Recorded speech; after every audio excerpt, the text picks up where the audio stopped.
What's up, y'all? It's Wednesday. I hope everybody out there is happy and healthy. So let's go ahead and get down. And I just want to cover this again because Kevin Hart has spoke out about all of the backlash that he received. As you guys can remember, about a couple of weeks ago, I did cover this as it pertains to the roast where comedian Tony Hinchcliffe made a reference to George Floyd.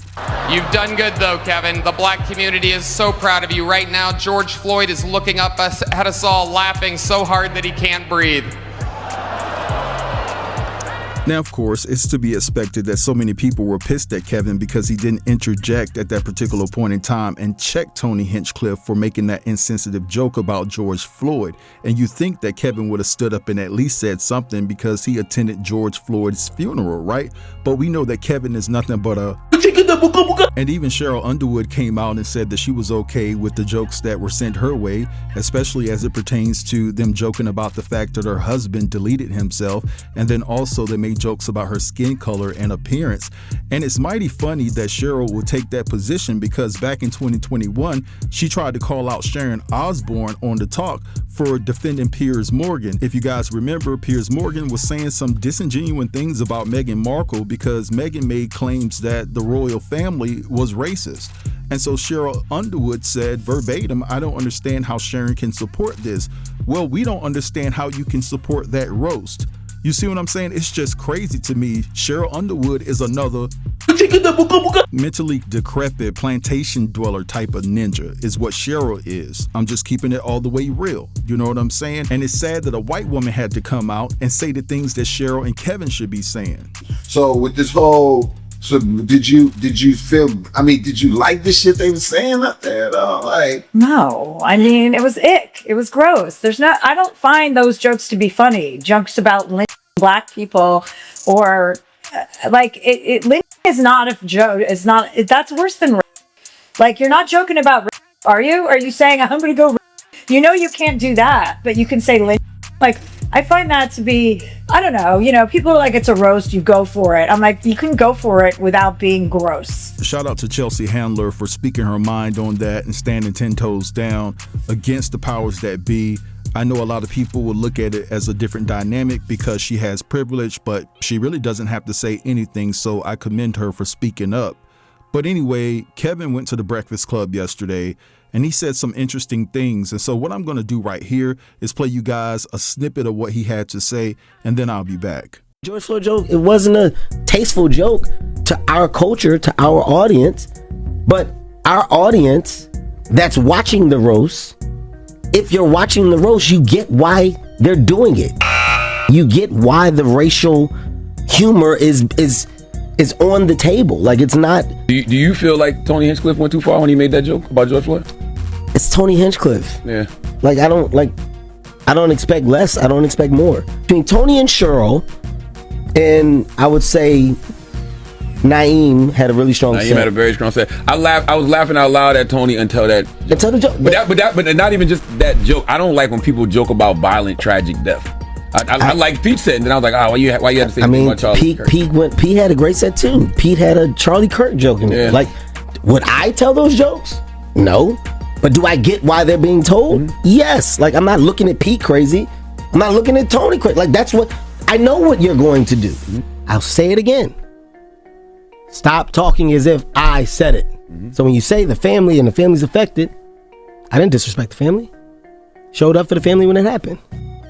Made sure that the family felt supported. Made sure that all things there were actually cool. Behind the scenes, just as an example, you know the one person that I talked to, and I'm not even gonna tell you the conversation, Stephen Jackson. Oh, I know he called. That's because that's my. Hey, Stack, let me just call you, man, so I can explain to you like the world of the roast, X, Y, and Z. Mm-hmm. We talked. I get it, Kev. We had a great conversation, but that's what I mean when I say, hey, man, let me call the one person after, and that's before whatever you're talking about. Mm-hmm. That's immediate. Mm-hmm. Stack, hey, Tony threw one out there. It's this and this, but you do know that that's what this the roast. But I just want you to know from my side, that man is on his own. You ain't lead with that, Kev. You should have been leading with that the whole time. Because I don't need to. People just want to know you care. I don't need to prove to people that I give a You do. No, I don't. Just this time. This one time. No. Yeah. All right, so you heard what Dude had to say about the situation. A lot of deflecting, a lot of staying very safe with his words. Don't want to say the wrong thing, don't want to trip up in Hollywood. You know, there's a lot of things that's going on with his businesses now, and he's just worried about the bag.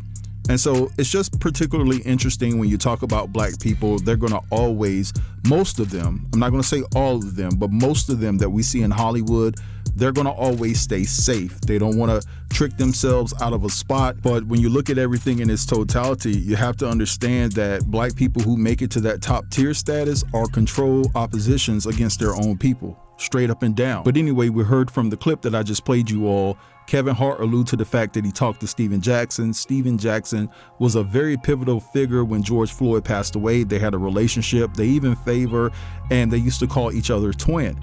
And so Stat jumped on his platform on Instagram and he wanted to clear the air because he felt like people thought that he was actually cool with the joke about George Floyd because of how Kevin explained their conversation about the actual roast. And so I'm going to play you that clip. And then immediately following that clip, Noreaga from Drink Champs actually calls Stack out. I knew y'all was gonna come here because I know y'all want, I'm gonna give it to y'all real.